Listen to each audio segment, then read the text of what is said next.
Hienoa kun likkasit videon auki ja tervetuloa kanavalle. Ja tervetuloa Imatran Lammassaareen. Tää Lammassaarihan on aivan tuossa Imatran venesatamon vieressä. Tuolla varmaan takaa näkyy jonkin verran satamaa. Ja sitten jos käännetään vielä tonne päin ympäri, niin tuolla ihan 700 metrin päässä kyltin mukaan on Imatran kylpylä. Mutta tässä Lammassaaressa menee niinku tavallaan kolmekin eri reittiä. Et tuolta keskeltä saareen menee semmonen sinisillä tuossa taulussa merkattu reitti. Mä voisin tässä välissä itse asiassa kääntää kameran ympäri. Niin te näette ton taulun, mistä mä puhun. Elikkä tossa menee tuolla tommonen sininen reitti kautta vihreä. Ne menee tuolta keskeltä saarta. Mut kierrellään me nyt täältä rantoja pitkin tää koko saari, kun on niin hieno keli. Tohon ei ole merkattu että minkä mittainen toi reitti on, mut ei se mikään kauhean pitkä oo kuitenkaan. Mut katsellaan ja tutkitaan minkä näköinen tää on. Mä oon täällä käynyt toki monta kertaa aikaisemminkin, mutta jos et sä oo, niin näet sinäkin nyt minkälainen tää reitti on ja minkälainen tää Lammassaari on. Elikkä niin kuin tuossa alussa sanoin, että keskeltä saarta menee reittiä, se lähtee tonne ja me lähdetään tätä rantaa pitkin tonne. Tästä tolpas nyt ei näytä olevan sitä oranssia merkintää, jos ei se sitten ole olevinaan toi yläreuna, missä ei ole mitään tossa. Mutta tuossa edellisessä oli. Mutta on täälläkin Saimaan pinta todella korkealla. En muista, että olisiko koskaan täällä käydessä nähnyt vedenpintaa noin ylhäällä. Tää saarihan on tosta keskeltä aika iso mäki. Ei nyt mikään valtava, mutta kuitenkin ihan kunnon nyppylä tuossa saaren keskellä. Ja sitten taas vastaavasti nämä rannat on tämmöistä tasasta, ettei tarvi missään kaltevalla reunalla kävellä. Ja linnut laulaa. Toivottavasti kuuluu sinne kameraan teillekin. Kuvataan varovasti, ettei häiritä, kun he syö tuossa rantavedessä. Noniin, häivymme.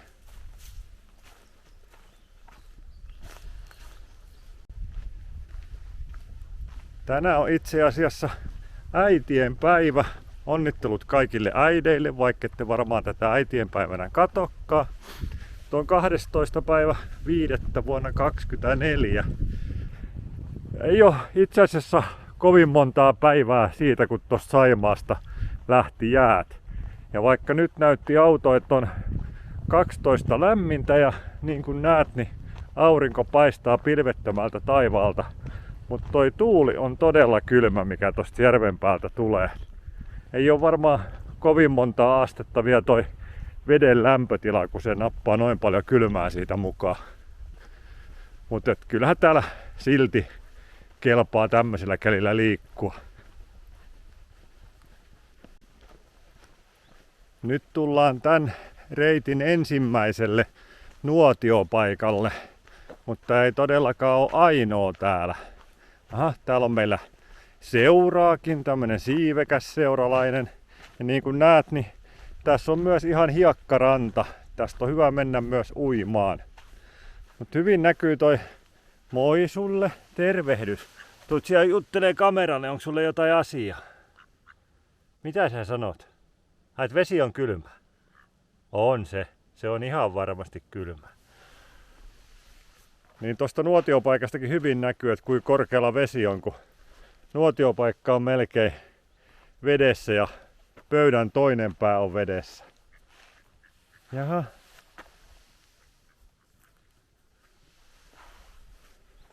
Käydään tossa niemen kärjessäkin, tosta polku menisi myös suorempaa reittiä, mutta totta kai meidän täytyy tossakin käydä katsomassa, niin näette millainen kärki tänne tulee.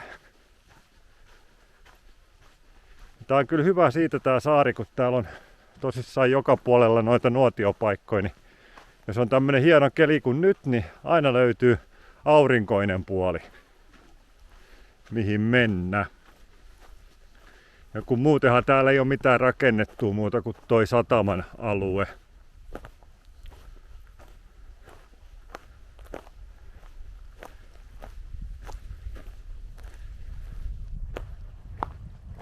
Tänne reunalle käy taas tuuli, niin on kylmä. Tuossa äsken, missä toi nuotiopaikka oli, niin oli ihan tyyntä ja todella lämmintä. Käydään kurkkaamassa tuossa rannassa. Ehkä vähän näkyy kameraankin, mutta tuolla suoraan vastapäätä näkyy Holiday Club Saimaa. Ja sen oikealla puolella tuolla olisi, jos näkyisi tähän, niin vanha Tiurun tuberkuloosiparantola. Ja itse asiassa tossa yksi noista Holiday Clubin rakennuksista tossa, tai sen alueen rakennuksista, on myös vanha mielisairaala ja entinen sotasairaala. Vai oliko se niin, että se tuberkuloosisairaala oli entinen sotasairaala? En ole nyt ihan varma. Mutta jatketaanhan matkaa. Kyllä siinäkin on hienosti puu ja sen juuret tulee tähän polulle. Niin kun tossa kun katsotaan eteenpäin, niin kivasti puikkelehtii tää polku tässä ihan rannan vieressä ja näiden puiden väleissä. Tämähän on mukavasti myös kivillä kasattu sillä, että on saatu tasaiseksi, ettei ole tonne rantaan päin vino tää. Ei me keltään nilkata ainakaan niin helposti. Toki ainahan se on mahdollista itsensä teloon, vaikka olisi keskellä jalkapallokenttää. Mutta on kyllä petollinen tähän aikaan vuodesta toi tuuli. Paikoja on niin lämpimiä kohtia, että tuntuu, että voisi ottaa taki pois ja nyt taas käy tuolta isolta selältä tuuli sillä, että on sormet jäässä.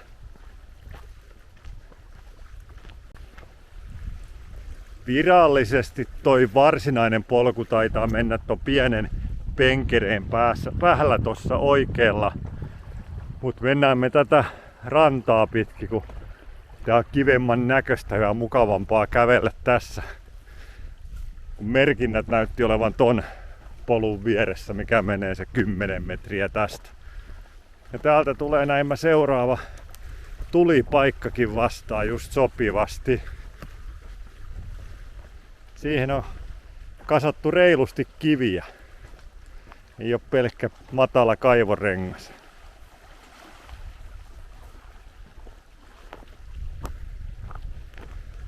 Ja matka jatkuu yhä pidemmälle ja pidemmälle.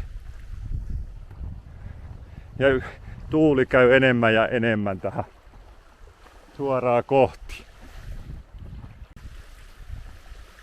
Taas saavutaan seuraavalle nuotiopaikalle. Tässä on tommonen pieni katoskin. En muistanutkaan, että täällä on tollanenkin. En tiedä onko polttopuita varten vai mitä varten, mutta semmonen siihen on kyhätty joskus. Puita siinä ei ainakaan nyt alla oo. Ja tääkin nuotiopaikka on hyvin vedenrajassa tällä hetkellä. Penkit on aika huonossa kunnossa siinä ympärillä, mutta vielähän tossa kuitenkin tulta pystyisi pitää.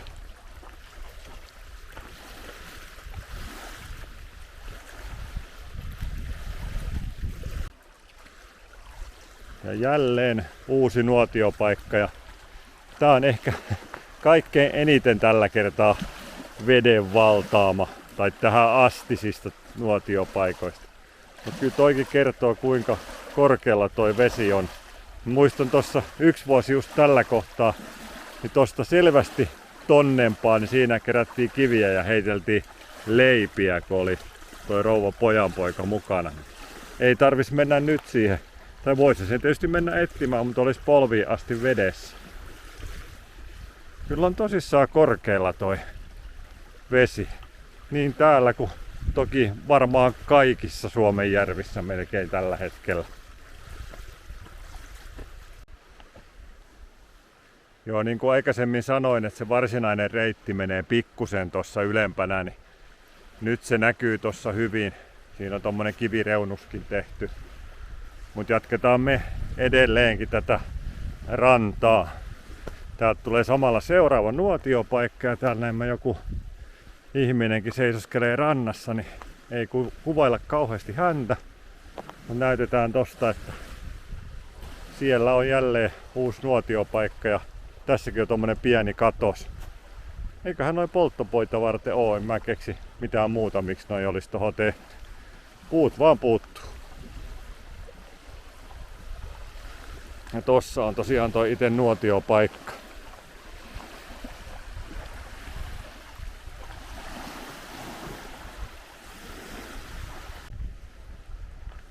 Nyt toi rantapolku ja tää virallinen polku menee tässä aivan vierekkäin, niin meikäläinenkin siirtyi nyt astelemaan tähän ihan oikealle reitille. Ettei aina mennä vähän niin kuin sivussa. Ja tekin tietysti, ja sinäkin tietysti pääsit sitten mukaan tälle varsinaiselle polulle. Aika kivikkoistahan tää on, että saa olla välillä tarkkana mihin astuu, ettei mene nilkat nurin ja juuria samoin.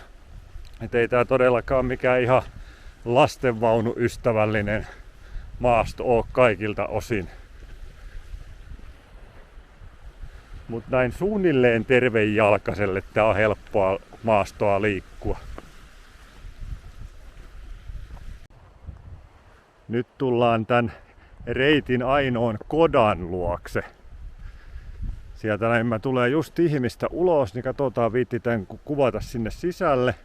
Mut niin kuin näette, niin tonne saaren keskelle toi mäki nousee aika jyrkästi tuonne päin. Täällä on varmaan nyt sitten jotakin retkeilijäetikettioppaitakin. Retkipaikan säännöt, joo, lukee siinä 3 eri kielellä. Polttopuita on ja pokasaha on. Siellä onkin oikein tommoista metristä halkoa näin tuolla. Kurkataan tonne sisällekin, jos sinne nyt päästään katsomaan. Mä tulin ensin näyttää teille taas yhden nuotiopaikan tästä ihan kodan edestä rannasta. Kun siinä oli vielä ihmisiä, mutta nyt he taisi sieltä lähteä, niin lähdetäänhän me kurkkaan kotaa. Tossahan se näkyy, millainen se on nyt sitten täältä rannan suunnasta katsottuna. Komian näköinen kotahan se on ja katsotaan nyt sitten saman tien sisäpuolellekin, miltä siellä näyttää.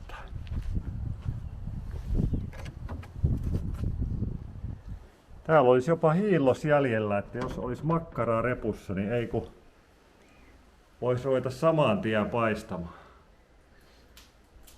Mut nyt ei satu olemaan, kun tästä lähdetään seuraavaksi äitienpäivä kakku kahville, kun on tää kierretty, niin ei täytetä mahaa, että jaksaa syödä kakkua runsaasti. Mut jatketaanhan matkaa taas rantaa pitkin. Täältä löytyy myös tämmönen pieni suolampi, jossa siinäkin näyttää olevan vettä nyt aika paljon. Mutta tuolla keskellä suolampea näyttää olevan vielä jäätä. Luulisin, että olisi jo pikkuhiljaa joka paikasta sulanut, mutta tossa tietysti kun ei käy tuuli osu mitenkään ja ei käy minkään näköisiä aaltoja, niin ne ei ole edes auttanut sitten toi jään sulamista. Olipa aika yllätys ainakin itselle, että sieltä löytyi vielä jäätä. Nyt kun ollaan kierretty saarta sillä, että jää toi tuuli tonne pikkuhiljaa selän taakse ja puiden suojaan, niin lämpötila nousi huomattavasti. Mä jopa kaivoin tossa välillä pipon taskusta esille, vaikka on se 12 lämmintä. Se kertoo jo sen, että aika kylmästi tuulee. Toki meikäläisen kohdalla se nyt ei kerro kaikkea, kun mä oon aikalainen vilukissa aina ollut ja on edelleen, mutta on se kuitenkin. Jos tarvii 12 asteen lämpötilassa käyttää pipoa ihan vaan sen takia, ettei kalju vedä jäähän, niin on se aika viileetä.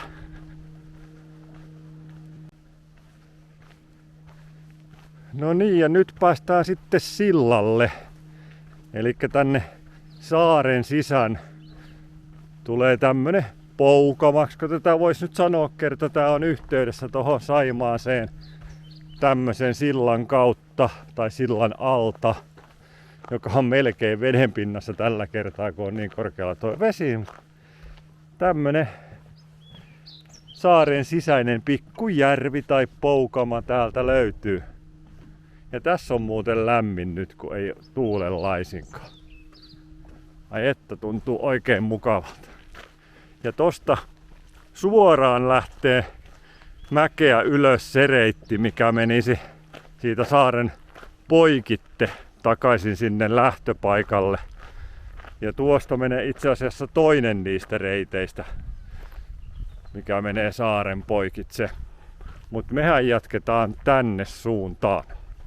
Ja jos hetki sitten oli se saaren ainoa kota, niin täällä on sitten vähän toisenlainen nuotiopaikka ja tämmönen retkipaikka. Leiriytyminen näyttää olevan kielletty. Semmonen kyltti löytyy seinästä. Mutta tutkitaan vähän tätäkin, minkälainen tää on. Täällä on ihmisiä, niin ei liikaa kuvailla heitä ja höpistä sitten heitä häiriöksi. Mutta kuvataan nyt paikka läpi tästä kumminkin. Mennään vaikka tosta rakennuksen takaa.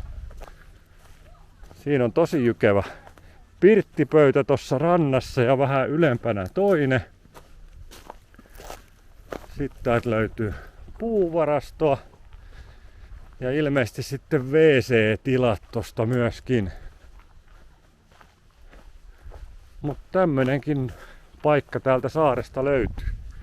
Elikkä tää on kyllä monipuolinen näiltä ajanvietto-ominaisuuksiltaan. Jos tossa polun alkuosassa puut oli pääasiassa todella jykeviä ja paksurunkoisia, niin tää alue täältä on sitten taas aivan täynnä tämmöstä pientä tikkua niin sanotusti. On tossa toki seassa vähän isompaakin, ettei tää ihan pelkkää ranteen paksusta ole, mutta hyvin erityyppistä kuin oli siinä alussa. Et siinä kun oli harvakseltaan puita ja jykeviä, niin tää on sitten täynnä taas pienempää puustoa.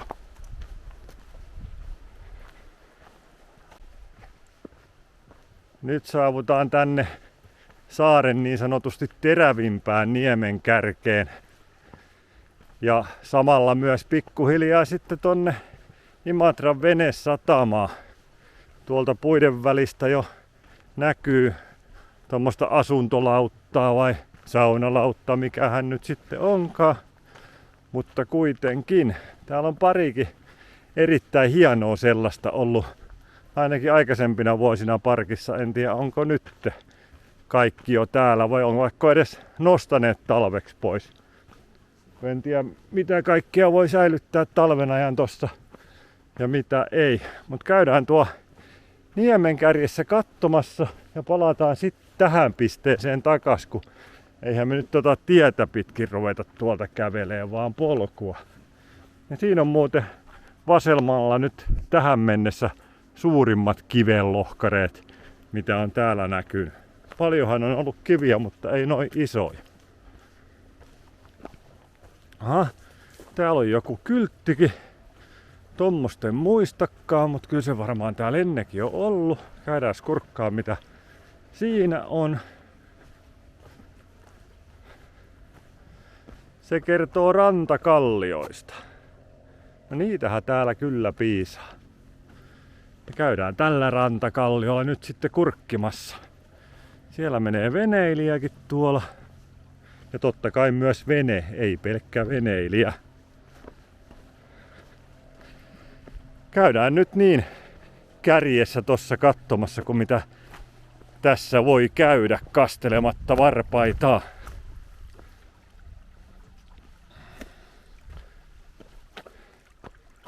No niin.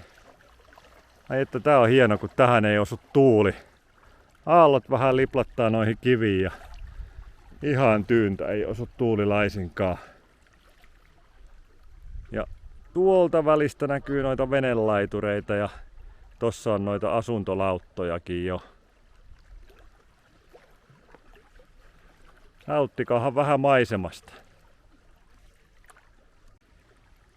Tässä samaisella kalliollahan se on hyvä vetää perinteiset loppuhöpinät. Kun tästä tää reitti jatkuu sitten vaan tossa metsän reunassa polkua pitkin ton sataman suuntaisesti. Ja mä lähden kattoon, saisiko sieltä jostakin kahvia.